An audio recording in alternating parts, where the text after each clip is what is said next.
Hello guys, welcome back to our YouTube channel Agriculture and GK. Myself Anjali Namdev and today we are discuss about cultivation of बरसीम.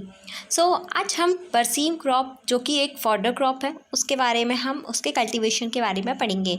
और यदि आप हमारे channel में नए हैं, आपने अभी तक हमारे चैनल को सब्सक्राइब नहीं किया है तो आप हमारे चैनल को सब्सक्राइब करें, वीडियो को लाइक करें और वीडियो को शेयर करें. इसके अलावा हमारा एग्रीकल्चर एंड जीके का ऐप भी लॉन्च हो चुका है जिसे आप गूगल प्ले स्टोर पे जाकर डाउनलोड कर सकते हैं या आप डिस्क्रिप्शन में उसकी लिंक देख के आप उधर से ही डायरेक्ट डाउनलोड कर सकते हैं, जिसमें आपको मॉक टेस्ट फ्री में प्रोवाइड किया जाएगा. सो आप लोग उसे डाउनलोड करें, ज़्यादा से ज़्यादा टेस्ट उस पर दें.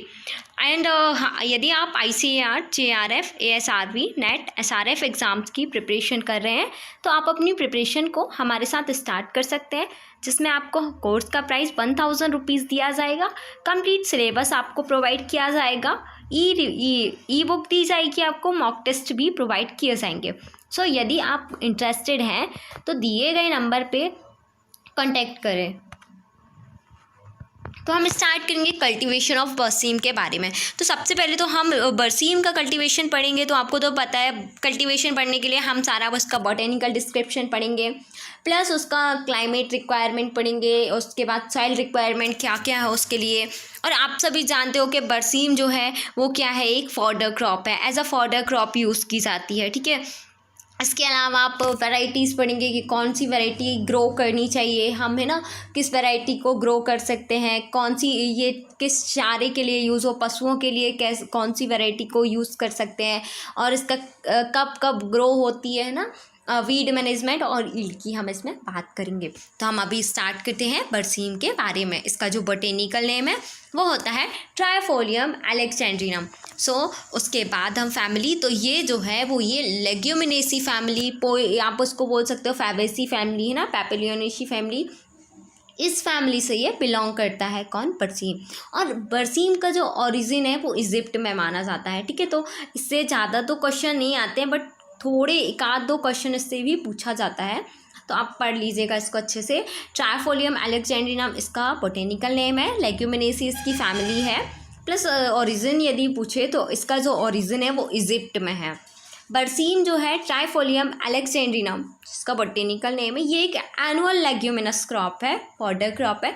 मतलब कि ये एक साल में ग्रो हो जाती है. इसका जो वेजिटेटिव ग्रोथ है प्लस फ्लावरिंग इसका पूरा एक साल में इसका ग्रो हो जाता है. आप तो इसको एनुअल बोल सकते हो ना. वैसे तो 3 महीने में तैयार हो जाती है, लेकिन आप इसको एनुअल लेग्यूमिनस फॉडर क्रॉप बोल सकते हो. It remains soft and succulent at all stages of growth. इसका मतलब क्या हुआ, ऑल स्टेजेस ऑफ ग्रोथ मतलब कि ग्रोथ की जितनी भी इसकी अवस्था है, मानो जर्मिनेशन से, सीडलिंग से, आपकी वेजिटेटिव से, फ्लावरिंग से, है ना, तो आपकी जितनी भी स्टेज हैं उसमें ये सॉफ्ट होता है. मतलब ये नहीं है कि ये हार्ड हो जाए, आप सोचो कि हार्वेस्ट करना है तो ये हार्ड हो जाएगा, तो नहीं, ये जो है सॉफ्ट होता है और सक्लेंट होता है. फिर हम बात करेंगे it can be grow without irrigation in areas. मतलब कि यदि हम चाहें कि हमें इरीगेशन नहीं है, हमारे पास इरीगेशन नहीं है, पानी नहीं दे सकते, तो ये बिना इरिगेशन के भी ग्रो हो जाती है. And high water table and under water lock condition. यदि वाटर लॉक्ड कंडीशन होती है तो उसमें भी ये ग्रो हो जाती है.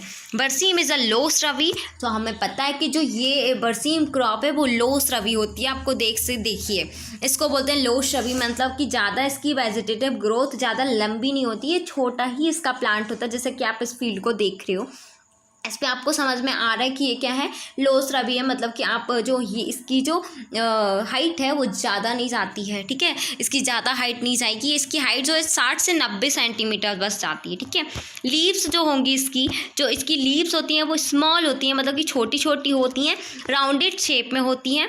आप बोल सकते हो ब्राइट ग्रीन और स्लाइटली हेयरी होती हैं. ये देख रहे हो आप लोग जो ब्राइट ग्रीन दिख रही है ना. इसके बाद हम बात करेंगे नेक्स्ट, तो हमारा जो क्लाइमेट जो है ये क्या होता है, ड्राई और कूल क्लाइमेट इसको प्रेफर करता है. ठीक है. तो हमने आपको बता दिया कि कोई भी क्लाइमेट में ग्रो कर जाएगी, ऐसा नहीं है कि आप रबी में ही लगाओ और खरीफ में ही लगाओ, है ना. तो यदि हम क्या बोल रहे हैं, grown during rabi season with high humidity, ये तो ग्रो की जाती है रबी सीजन में हाई ह्यूमिडिटी के साथ. क्या बोला है, cloudy days are not good. जो क्लाउडी डेज है ना उसमें ये क्रॉप जो है ग्रो नहीं कर पाती है, अच्छी नहीं होती है, गुड नहीं होती, यील्ड अच्छी नहीं देगी, है ना। जो टेम्परेचर है वो 25 to 30 डिग्री सेल्सियस जर्मिनेशन के लिए बहुत अच्छा होता है, और 35 से 37 डिग्री सेल्सियस उसकी फ्लावरिंग के लिए बहुत अच्छा होता है। फिर सीज़न की बात करो तो हम रबी में इसको ग्रो करते हैं, तो क्या हो जाएगा, अक्टूबर से नवंबर में आप इसको ग्रो कर सकते हो। फिर बात करेंगे सॉइल की, तो ये सारी सॉइल में सूटेबल है ना। तो all soils with mild cold winter, cold winter होना चाहिए, मिल्ड मतलब मीडियम कोल्ड विंटर होना चाहिए, उसमें वो सूटेबल है। अब मीडियम टू हैवी सॉइल में ये बहुत अच्छे से ग्रो कर सकता है। टॉलरेंट टू एल्कलाई, है ना, एल्कलाई को ये क्या करेगा, टॉलरेंट करेगा। फिर जो क्ले लॉमी सॉइल है वो उसमें क्या होता है, कैल्शियम रिच होता है और फॉस्फोरस। तो ये क्या होना चाहिए, ये जो भी क्ले सॉइल है उसमें क्या होना चाहिए, वेल ड्रेन्ड होना चाहिए, अच्छे से उसमें पानी पूरी तरीके से निकल जाए, ऐसी सॉइल का हम यूज़ करेंगे। फिर इम्प्रूव्ड वेराइटीज़ की बात करेंगे तो कौन कौन सी है, पूसा जी एंट है, IGFR है, S99 है, UPV 101, 103, 104 एंड 105। फिर कुछ वैराइटीज़ के कैरेक्टर्स की बात करेंगे। मिसावी जो कैरेक्टर है, it is a fast growing variety, ठीक है। जो मिसावी जो क्या वैरायटी है इसकी, बरसीम की, वो बहुत जल्दी ग्रो होने वाली वैरायटी है। इसकी जो प्लांट हाइट होती है अबाउट 75 सेंटीमीटर तक जाती है और बहुत जल्दी ग्रो हो जाती है ना, एट फ्लावरिंग इनिशिएशन स्टेज पे, ठीक है। ऑन एन एवरेज बात करें कि तो हमको इसकी जो यील्ड मिलेगी वो हमको मिलता है 500 से 600 क्विंटल मिल जाता है ग्रीन फॉडर का, और 100 से 125 क्विंटल हम बात करें तो हमें क्या मिल जाएगा, ड्राई फॉडर मिल जाएगा, है ना, यील्ड उसकी मिल जाएगी। हम उसकी जो 1 हेक्टेयर में हम कितनी बार कटिंग कर सकते हैं, उसकी जो हमारी क्रॉप है उसको हम 5 बार हम कम से कम 1 हेक्टेयर में काट सकते हैं अपनी क्रॉप की ड्यूरिंग उसके टाइम पे, है ना, इस स्टेज में। इसके बाद इसमें जो प्रोटीन परसेंट होता है ना वो 20% होता है, 20% प्रोटीन कंटेंट होता है, और ड्राई मैटर जो रहता है वो कहाँ जाता है, फ्लावरिंग स्टेज में। तो आप देख सकते हो मिसावी का जो कैरेक्टर है वो क्या है, फास्ट ग्रोइंग वैरायटी है। अटेन्स प्लांट हाइट कितनी है, 75 सेंटीमीटर, फ्लावरिंग इनिशिएशन स्टेज में। इसकी एवरेज की बात करेंगे, जो ईल्ड आती है हमको 500 से 600 क्विंटल मिलेगी ग्रीन की। और फिर हमको जो ड्राई की बात करेंगे ना, तो ड्राई हमको 100 से 125 क्विंटल मिल जाती है। इसमें प्रोटीन परसेंट भी अच्छा होता है, जो कि हमारी क्या काऊ हो गए ना, उनके लिए अच्छा रहता है। ड्राई मैटर बेसिक एट हमको कहाँ मिलता है, फ्लावरिंग स्टेज में मिल जाता है।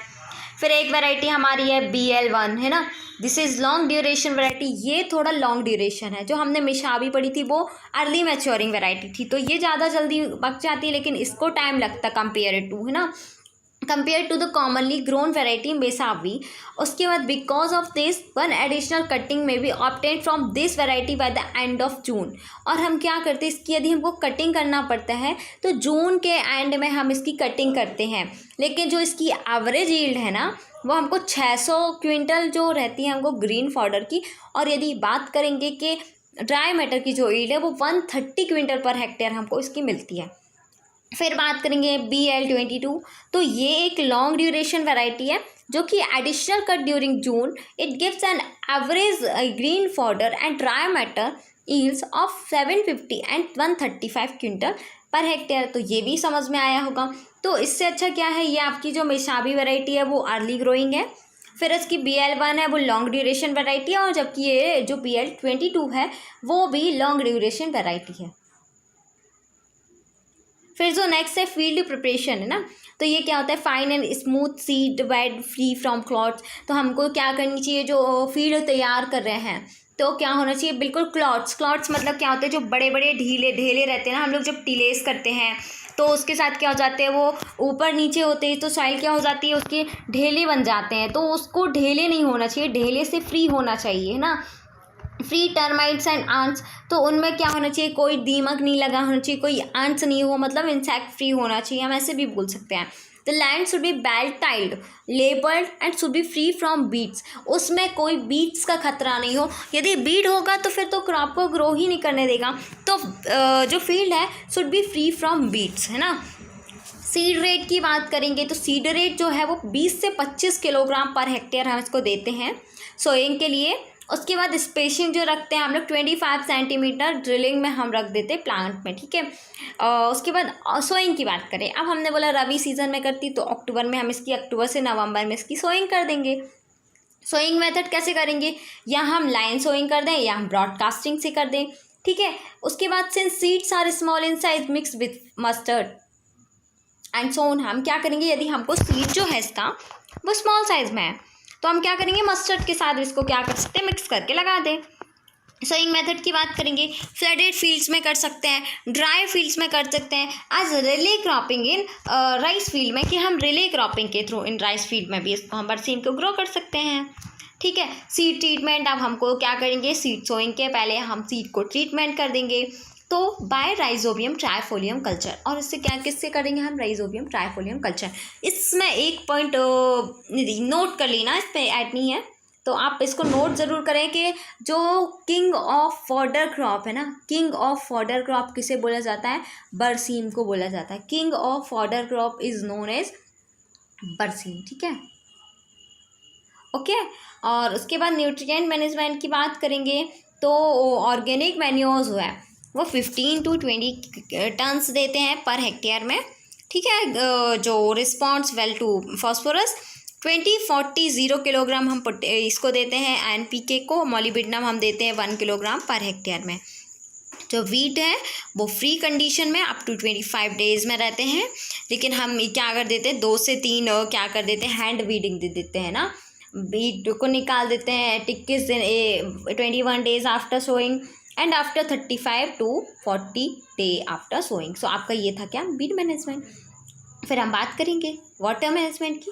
सो वाटर मैनेजमेंट हम क्या करेंगे, इंटरवल ऑफ इरिगेशन ड्यूरिंग अक्टूबर 10, मतलब कि यदि हम बोले अक्टूबर में करें तो हमको 10 दिन के अंतराल में हमको क्या देनी पड़ेगी, इरिगेशन। नवंबर से जनवरी में 15 दिन में, और फिर बात करेंगे आफ्टर 8 to 10 डेज में भी दे सकते हैं। टोटली हम 10 से 12 इरिगेशन इस पर देते हैं क्रॉप में। ग्रीन फॉडर में यील्ड कितनी होती है, तो होती है 60 to 80 ton per hectare per year, और सीड यील्ड की बात करोगे तो 300 to 500 किलोग्राम पर हेक्टेयर, ये होता है हमारा यील्ड। तो यहाँ पे हमारा कंप्लीट होता है क्या, बरसीम क्रॉप। इसका कल्टीवेशन था, छोटी सी क्रॉप है, ज़्यादा बड़ी क्रॉप नहीं है, इसको आप इतना पढ़ लीजिएगा। और आप टेस्ट को सॉल्व करें है ना, ज़्यादा से ज़्यादा टेस्ट को सॉल्व करेंगे जिससे आपकी प्रैक्टिस बढ़ेगी। सो आप टेस्ट यदि आप टेस्ट देना चाहते हो तो आप हमारा ऐप को इंस्टॉल कर सकते हैं, उस पर आपको मॉक टेस्ट फ्री में दिए जा रहे हैं, तो आप उसको डाउनलोड करें। आपको प्ले स्टोर में आपको एग्रीकल्चर एंड जीके के नाम से आपको हमारा ऐप मिल जाएगा, या आपको डिस्क्रिप्शन में लिंक दिए तो आप उधर से डाउनलोड कर सकते हैं। और यदि वीडियो कैसा लगा, पसंद आया हो तो लाइक करें और कमेंट करके ज़रूर बताएं। So thank you.